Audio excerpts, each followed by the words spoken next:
एक बड़ी तादाद में स्क्रैप जो है वो इन्वायरमेंट को पॉल्यूट करता है।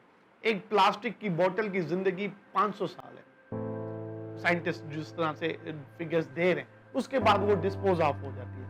तो वो नाले, वो गलियां, वो रोड, वो दरिया सिंध, आप पूरा पॉल्यूट होता जा रहा है। हमारे घर में बहुत सारी जो गार्बेज होते थे वो सारा बहुत सारा वेस्ट जनरेट होता है। जैसे उसमें आ जाता है हमारी किचन की तरफ, जैसे मसाले होते हैं तो उनके जो पैकेट्स होते हैं, डिब्बे होते हैं, वो सारे हम डालते थे डस्टबिन में, तो वो मतलब बाय पॉल्यूट हो जाता था। जो सोसाइटीज़ होती थी वो सारी वेस्ट मतलब सारी भर जाती थी और गंदी दिखती थी, तो उससे हमें बहुत सारी बीमारियाँ होती थी।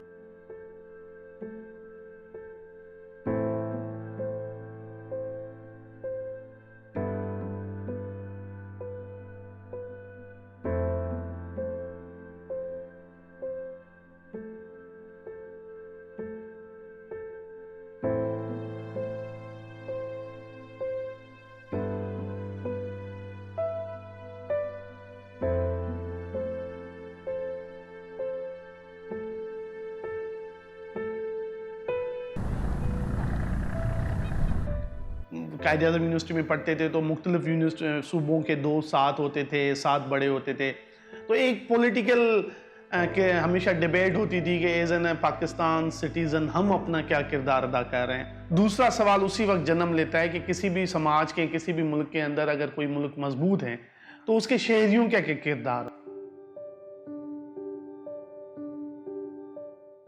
देखिए, ये एक यूनिक कॉन्सेप्ट है और थैंक्स टू सोशल मीडिया इसके थ्रू हमें पता चला कि आगा शकील साहब through the coin the education बहुत सारा काम कर रहे थे, तो इसलिए हमने भी इनसे कांटेक्ट किया कि हमारे यहाँ भी स्क्रैप है और वो इस्तेमाल हो सकता है। तो अब काफ़ी अरसे से हम रेगुलरली इनको दे रहे हैं ये स्क्रैप। फैमिली मेम्बर्स हैं, बच्चे हैं, मेरी मिसेज़ हैं, उनको भी अवेयरनेस आई कि स्क्रैप में कुछ ऐसा मटेरियल है जो रिसाइकिल हो सकता है और उससे फंड्स जनरेट होते हैं और वो कॉइन द एजुकेशन के लिए काम आएंगे।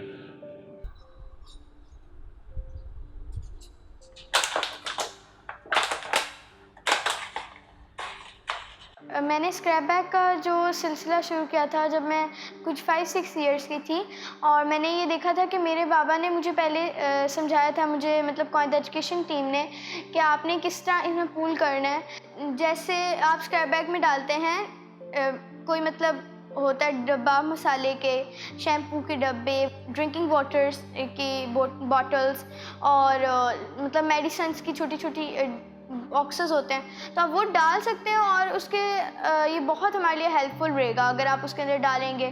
तो उससे वो हम डालते हैं और उसके बाद जाके वो जाती हैं रिसाइकल होने, और रिसाइकल जब होके आती हैं तो हमारे पास पैसे आ जाते हैं कि हम आगे जाके मज़दूर और किसान के बच्चों को पढ़ा सकें।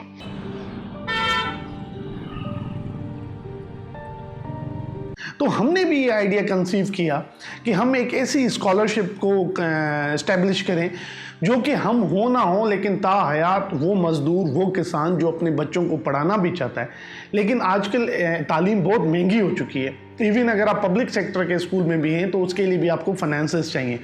तो उन मज़दूरों और बच्चों के लिए हम अपना किरदार अदा करें, और पूरी दुनिया में मज़दूरों और किसानों के लिए मुख्तलिफ तरह से लोग काम करते रहे थे।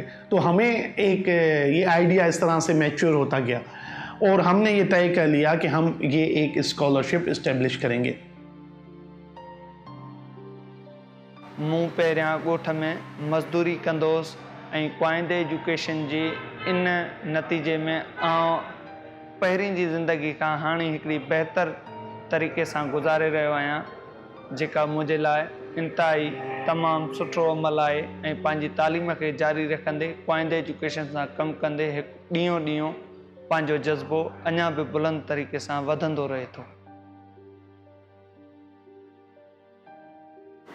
हम कराची में रहते थे और अब्बू की तनख्वाह 50,000 थी, और उसके बाद अब्बू की जॉब चली गई और हम हैदराबाद में शिफ्ट हो गए, तो अब्बू को मुश्किल से 15,000 की जॉब मिल गई।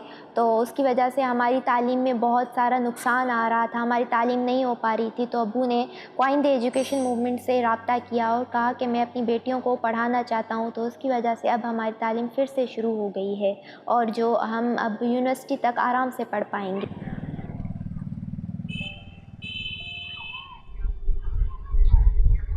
हम बुनियादी तौर पे छोटे किसान, मज़दूर और यतीम बच्चों के लिए एक नेशनल इंटरनेशनल स्टैंडर्ड पे स्कॉलरशिप को इस्टेब्लिश करने जा रहे हैं। ये हमारा विजन है और ऐसी स्कॉलरशिप जो ताहयात एग्जिस्ट करे, जैसे दुनिया की दूसरी फेलोशिप्स हैं, हैम्सफ्री है, फुलब्राइट है, नोबेल है, दूसरी जो फेलोशिप्स हैं, और वो स्कॉलरशिप ताहयात एग्जिस्ट करे और इन बच्चों के लिए हमेशा वो अवेलेबल हो जो बच्चे पढ़ना चाहते हैं। क्योंकि हम ये समझते हैं कि किसान और जो मज़दूर के बच्चा है वो फाइनेंशियली आज की दुनिया में वो तालीम नहीं हासिल कर सकता, क्योंकि वो education is now connected with the finances.